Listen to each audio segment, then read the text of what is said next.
Hello students, मैं संगीता शर्मा आपकी Hindi teacher.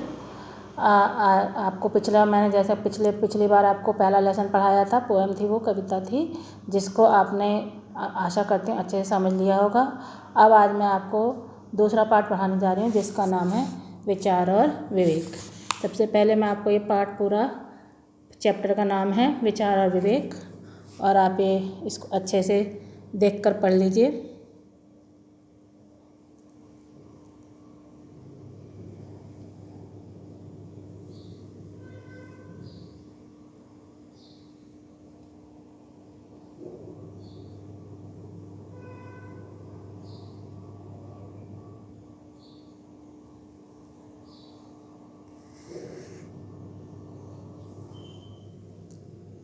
पूरा पेज मैंने आपको दिखाया, तो इस पेज के बारे में मैं आपको समझाती हूँ। सबसे पहले पैराग्राफ में लिखा है, केवल विनम्र होना ही विनय नहीं है, बल्कि सरलता, सदाचार, क्षमा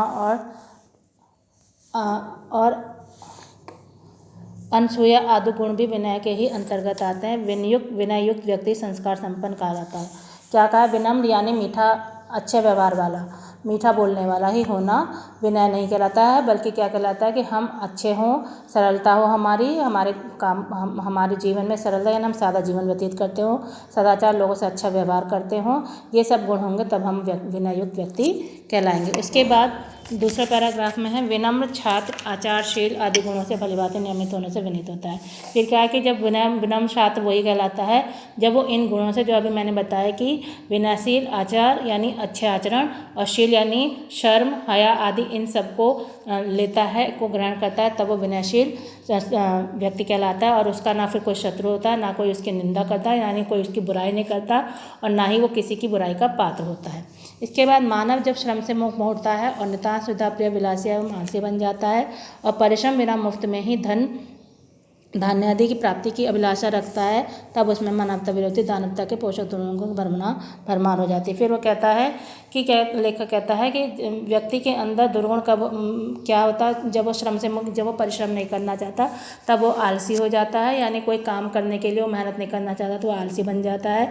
और आलसी व्यक्ति क्या करता है कि वो बिना परिश्रम के कुछ भी पाना चाहता है, जो संभव नहीं है। बिना परिश्रम के कोई भी कार्य नहीं हो सकता, और वो ये चाहता है कि बिना परिश्रम के धन आदि सब प्राप्त कर सके। फिर कहता है, कैसे जीना और कैसे मरना, ये दो प्रश्न समस्त मानवों के समक्ष हरदम उपस्थित रहते हैं। जैसा जीवन मरण है वैसा सामान्य नियम है।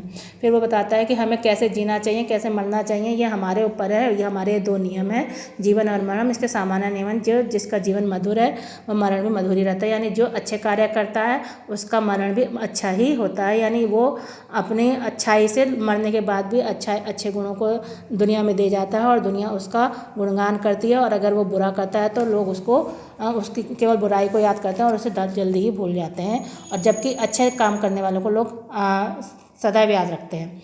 दूसरे को संताप दिए बिना, या दूसरे को कष्ट दिए बिना, किसी को परेशान किए बिना जो अपना जीवन यापन करते हैं, किसी के साथ लड़ाई झगड़ा नहीं करते हैं, उसको में ही संतोष करते हैं, वो अच्छे व्यक्ति कहे जाते हैं, यानी वो विनम्र व्यक्ति कहे जाते हैं। पाप का जनक लोभ है, लोभ के कारण विविध प्रकार के नए नए दुर्गुण दोष उत्पन्न होते हैं।